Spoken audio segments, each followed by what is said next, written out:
আসসালামু আলাইকুম এভরিওয়ান। আশা করছি সবাই ভালো আছেন। আলহামদুলিল্লাহ, আল্লাহর অশেষ রহমতে আমরাও ভালো আছি।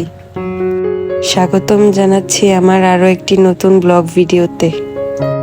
সকালে ঘুম থেকে ওঠার পর কিছু খোলা হাওয়া নেওয়ার জন্য ছাদে গিয়েছিলাম, সেখান থেকে ব্লগ ভিডিওটা শুরু করেছি। আপনারা যারা আমার ভিডিও দেখেন তারা হয়তোবা জানেন আমাদের ছাদে অনেক ফুল ও ফলের গাছ রয়েছে। এটি একটি অ্যালোভেরা গাছ, এটা আমার শ্বশুর লাগিয়েছে।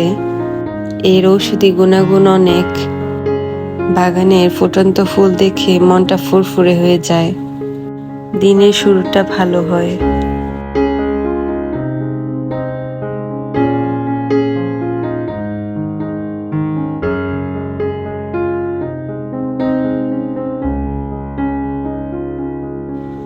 মাশাআল্লাহ, আমাদের গাছের আমরা খেতে অনেক মজা। আর এই হচ্ছে সেই আমরা গাছ। আমরা খেতে যেহেতু ভালো লাগে তাই নিজের হাতে আমরা পেড়ে নিয়ে এসেছিলাম।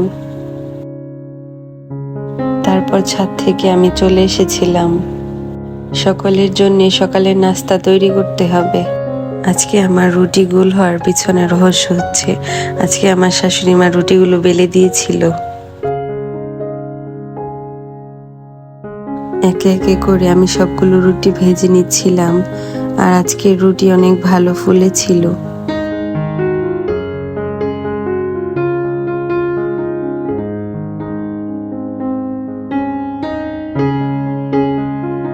সকালবেলা রুটি খাওয়া স্বাস্থ্যসম্মত। মার যেহেতু ডায়াবেটিস, মা প্রতিদিন সকালে রুটি খায়। ওনার জন্য রুটি বানাতে আমার ভালোই লাগে, কিন্তু আমার রুটি ওনার রুটির মতো এত গোল হয় না। রুটি গোল হলে ভাজা সুন্দর হয়।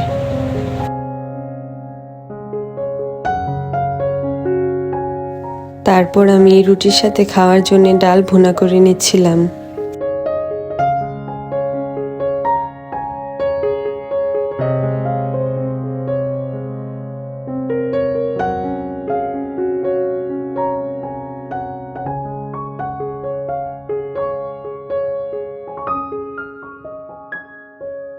মাশাআল্লাহ, দেখুন কি সুন্দর কালার এসেছে। তারপর আমি গতদিনের মুরগির মাংস ছিল সেটাও গরম করে নিচ্ছিলাম। অফ ক্যামেরাতে নাস্তা করে তারপর আমি একে একে 3 রুমেরই বিছানা গুছিয়ে নিয়েছিলাম।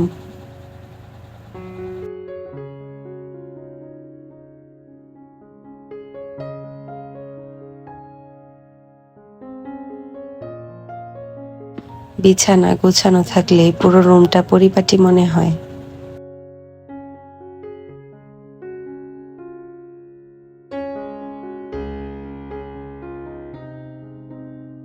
বিছানা গোছাতে গোছাতে হঠাৎ করে একটা জিনিস চোখে পড়ল। এই যে এই কাঁথাটি আমার জন্য শাশুড়ি মা নিজ হাতে বানিয়েছিল। বলতে ভুলে গিয়েছি, সকালবেলা ছাদে যাওয়ার আগে দুপুরে রান্না করার জন্য গরুর মাংস বের করে রেখেছিলাম। আজকে গরুর মাংসটা একটু অন্যভাবে রান্না করার চেষ্টা করেছি। সবগুলো মশলা পরিমিত পরিসরে দিয়ে নিয়েছিলাম। লবণ আর ঝাল স্বাদ মতো দিয়েছি। যেহেতু আমরা একটু ঝাল পছন্দ করি তাই ঝালটা একটু বেশি দিয়েছিলাম। আপনারা কে কে ঝাল গরুর মাংস পছন্দ করেন কমেন্টে জানাবেন।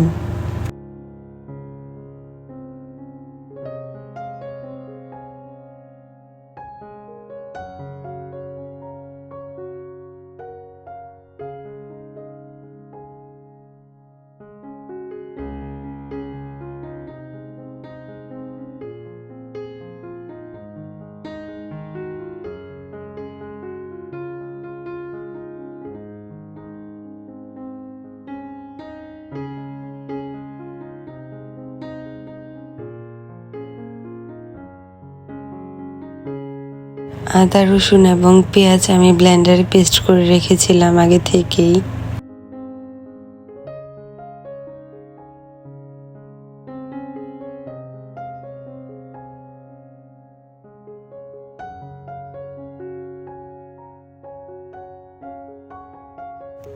মাখানোর পর দেখুন কি সুন্দর কালার এসেছে, মনে হচ্ছে রান্না করা মাংস এখনই খাওয়া যাবে।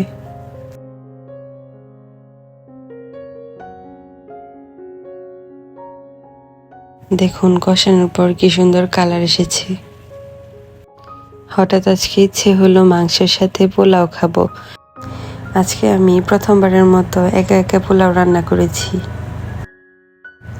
আজকে ওনাকে সারপ্রাইজ দেবার জন্য আমি একা একা রান্না করেছি। আমার হাজবেন্ড পোলাও খেতে অনেক পছন্দ করে, তাই শাশুড়ি মার সাথে থেকে আমি পোলাও রান্না শিখেছি।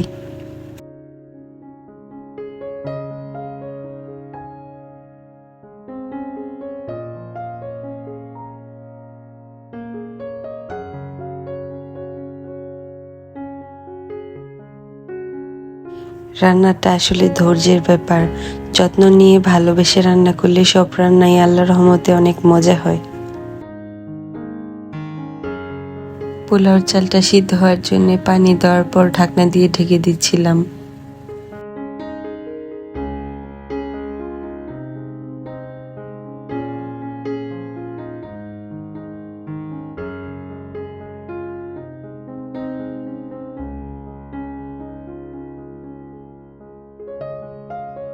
মাশাআল্লাহ, আমার পোলাওটা ঝরঝরে ও সুন্দর হয়েছে।